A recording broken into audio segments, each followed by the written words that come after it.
Hello there, friends and sane persons, and welcome to another episode of Wednesday Whimsy.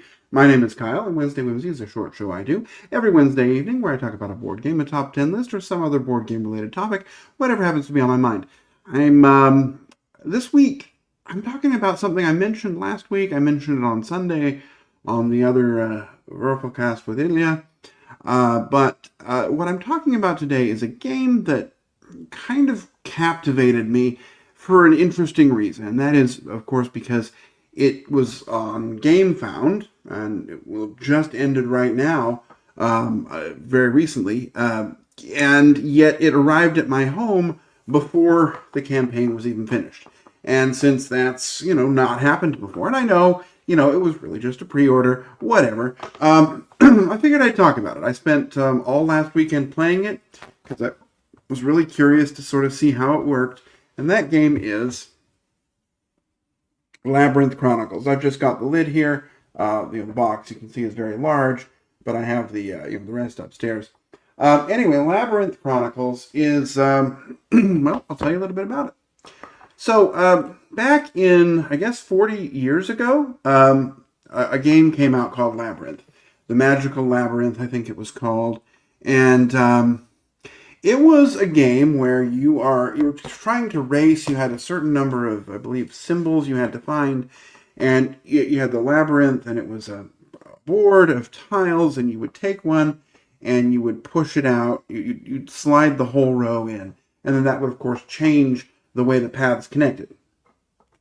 It was really kind of a kid's game. It was very simple, but it's been an enduring classic. I think it's been in print pretty much since 40 years ago when it came out. From Ravensburger. And at its core, that's what this game is it is a reprint of the old Labyrinth game. Now, it's not just a reprint. It is both a reprint and a nicer version of the classic game. Yeah, I see the classic game came out in 1986. Perhaps I can show a couple of pictures of the classic game. Here we have it. The Magical Labyrinth. You see I rated it a 6 out of 10. It was a fine game, but very simple for what it was. And that's really what you were trying to do, right? You've got this board, you're coming in at an end, and you're trying to make a connection. And then there was another version called Master Labyrinth that was slightly more complicated, but really the same general concept. Well, enter Awaken Realms. Awaken Realms, publisher of lots of great big fancy games, and they've been doing reprints as well, and they decided to do a reprint of Labyrinth. And you can see here from the pictures, this is from the GameFound page, the big advantage is we've got these nice plastic 3D walls. And the doors are actually portals, they're part of the game. So it was always going to be a bigger, fancier, blingier game. And that's really what it is. So thematically, I don't really know what's going on here. I'll tell you the sort of main story of the game. There's a dragon that went crazy, and it's hiding in the labyrinth, and you have to gather a bunch of magic stuff so that you can go and purge it of its curse to save it, something like that. But really, there's not a ton of theme here. This is just... You're in a labyrinth, you're sliding things around, you're trying to get certain magical items. So how does it work? And let me see if I can show the, there's a pun there in Das verrückte Labyrinth, which means the crazy but also the sliding labyrinth. Let me see if I can find Labyrinth Chronicles. Here we go. Labyrinth Chronicles.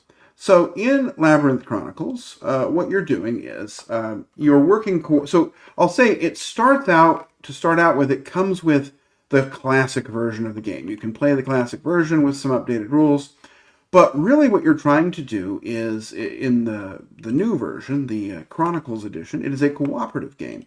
And you are working together to race through the dungeon and try and find certain treasures. So each, these spots that we have here, they're going to hold cards. And at the start of the game, you're going to seed the board with tokens. And then when a card matching the token comes out, you're going to put the portal on that spot. And that is where the treasure is. And your goal is to get to that treasure before the goblins do. So each turn, you're going to roll a die, and the die is really just going to activate one color of goblin, or have you flip an event card. But so you would say I rolled a yellow, I'd put a goblin out of this yellow portal.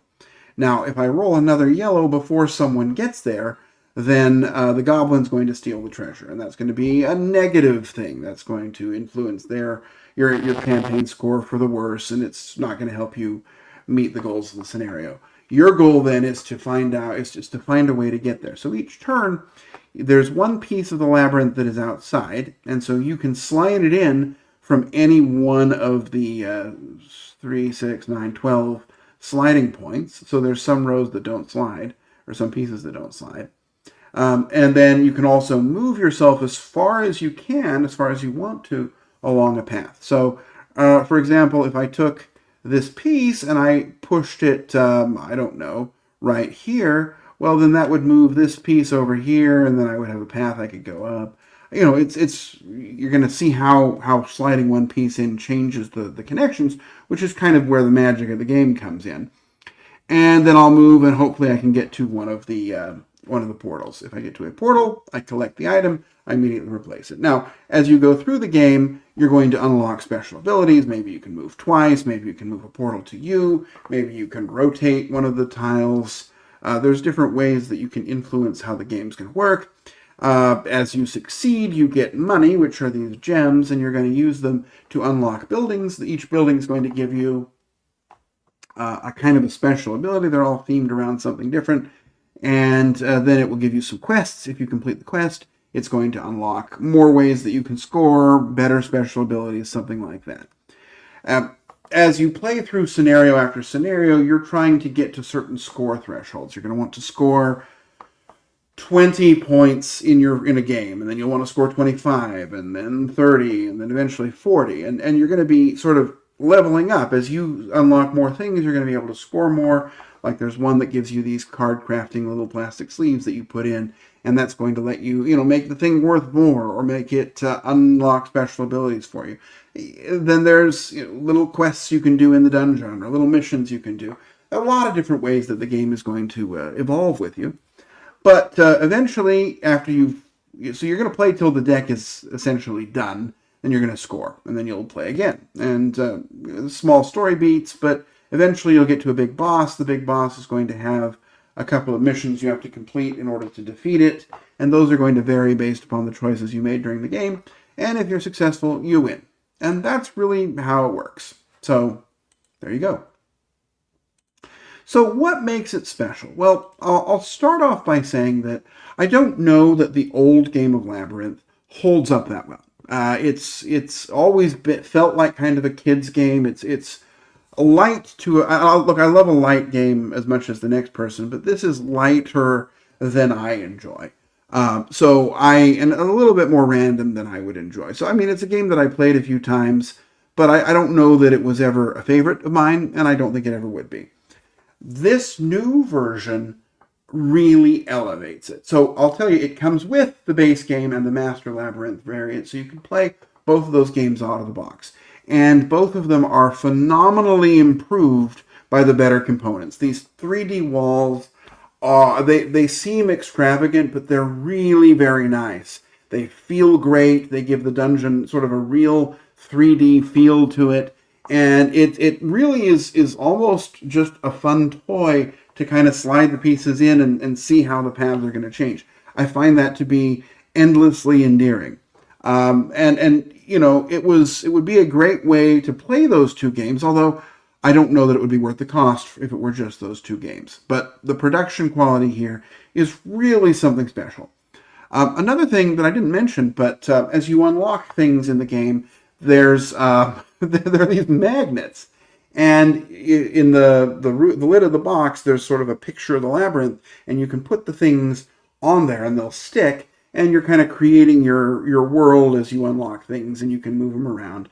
But if you got the deluxe edition, it comes with a metal poster that you can put on your wall, and that's going to have you can put your magnets up on there, and it gives you sort of a nice memory piece about your time in the labyrinth, and I think that's quite charming. As to the game itself, the sort of new piece, right? But what you're really coming here for is the Chronicles edition. It's very well done. The rules are still very simple. There's not a lot going on. This is a game you can play with very young players, especially if you're helping them with the reading or the strategy. But there's a lot of it feels like it was really tested well. It feels like people were given the game and said, here, go ahead and learn it. And it's obvious. There's a lot of love that went into it. The story, well, we'll talk about that in a minute. But I find it as a solo or cooperative puzzle to be relatively interesting. It's it's not the deepest of strategy games, but it is it's a fun, enjoyable experience. Doesn't take too long. The rules are very simple. And I like the way that it kind of evolves, the different special abilities. You're only going to unlock, I think, 6 of them in the game. The way that it works is just not possible to unlock more. So you can definitely play the campaign again, or just open them up and try them. And I haven't tried them all yet, so there's still something for me to discover. So I found the story to be, I found the cooperative adventure to be enjoyable. The Chronicles, the unlocks, they come at a good pace. It was challenging enough, not so much in, because if you get a lot of special abilities, you can be super powered, but you're also trying to complete quests, and the quests distract you enough from kind of the main puzzle that, you might need to let things go for a round or two to complete a quest, and so you're kind of weighing whether you want to go for your mission or whether you want to win the game. And I found that to be enjoyable. Where's the but? Well, I've alluded to it a couple of times. The story here is nothing to write home about. It's not particularly well written, not particularly interesting. I never felt all that involved in the story. Yeah, it was fun. The characters were interesting that you'd come across, but it's not like I felt that Mort the Talking Skull really felt like a talking skull. He just gave me some cards that had curses and blessings on them. Or the genie had a lamp, shockingly, and it lets you re-roll some dice or draw a new card. I mean, small special abilities that, there was some thought put into them, but I don't know that they were all that revolutionary. So the story was okay. Also, the game is technically playable with any player count, but if you were to play it solo, I'm not convinced that all of the scenarios and all of the goals work solo. There weren't really instructions. Now, I think the game says 2 to 4 players. It doesn't bill itself as solo. But, if you were trying to, it doesn't say you can't. And some of the quests are overly easy if you were alone, and some of them are impossible. Logistically, physically in the game, impossible if you don't have at least 2 people. So what that means is, if you're going to play it solo, you really have to play with 2 characters. And I hate doing that. If it's like, it just feels like an extra set of bookkeeping to do. I guess you'd have access to more special abilities, but I'm just not sure it scales particularly well. Let's see. It's also a little bit random. You're coming out with the way that the enemies resolve is you roll a die, or eventually 2 dice, and just do what they say. And there's a little ways to influence it, but, if you're just re-rolling it and you spend your re-roll chit and roll the same thing again, well, that feels disappointing. And so it can be that you lose an item just because you happened to roll poorly. And I guess you can plan for that and sort of try to get ahead of things, but you won't be able to get a perfect score, really. Because especially toward the end, when there are not as many items in the dungeon, it sort of deactivates certain colors, and you just kind of move down a track to the next one. So I found some of the randomness to be a little more than I was looking for. And then finally, and this is probably my only significant criticism, is that each scenario of the game does not have a win-loss. Later on, when you get the Goblin Wardens out, I guess you can lose. But you really have to be asleep to lose that way. But it's not like there's a goal. Well, there's a goal. The goal is to get a certain number of points. And it doesn't feel like, okay, well, I won or I didn't win. It felt like I completed it. I made it through the scenario. And you don't have a sense of victory. And then finally, I guess, the final boss was incredibly underwhelming. I just was, by the time I was there, maybe I had played it too much in a row, too many times in a row, but I just didn't really care about it, and you weren't really fighting it. You were just doing kind of the same quests that you've been doing for the whole game, and it didn't feel all that climactic. It felt very much like something we have to do to end the story. So, those were some negatives on me. But where do I come out on it? Well, you may have seen as I showed the picture a while ago. Ultimately, I come out, for me, at a 7. It's higher than the original game, which I gave a 6 to. And that's because this is an enjoyable experience. I had a good time with it. The problem, though, is that I am a fairly intense board gamer, right? I play a lot of games. I consume games, and I'm always looking for more. And I don't think that is who this game is for. I think this game is for families with children. If you've got kids, 8, 9, 10, this would be a delight to play with them. I could see setting it up and playing a game every night and sort of working through the story, and it would be a lot of fun. I think if I had kids, I would have loved this. But the problem is that this is out on GameFound, and GameFound is not a place where your average American family is going to go and find a game. They're going to go to Target and Walmart or Barnes & Noble or a good game store if they happen to be clued in. And they're not going to find this there. They're going to find something else. And I don't know that this game is going to find its audience, because I enjoyed it. I'm glad I have it. And if ever I have, some young kids over, I'll play it. Absolutely. But for me, and playing with adults, I just don't think it's there. And that's more the fault of the old underlying game, not the fault of this new version. I think, if you want to just leave it out on a table so people can see and say, ooh, what's this? It'd be a great conversation piece. Like I said, it's really fun to push the pieces around, and it's impeccably well made. And the box is well organized, and there's a lot to love here. I just, it kind of feels like this version is the nicest version of this game that there ever will be, and it's a fun game, but it might be too simple for you. So I would try it before you buy it. And frankly, the old version of Labyrinth you can probably find for $2 at a discount store because it's been around forever. So I cautiously recommend it. I don't love it, but I know some people who would. And again, if my lifestyle were a little bit different and I had a family, I would, this would probably be a 9 out of 10 for me.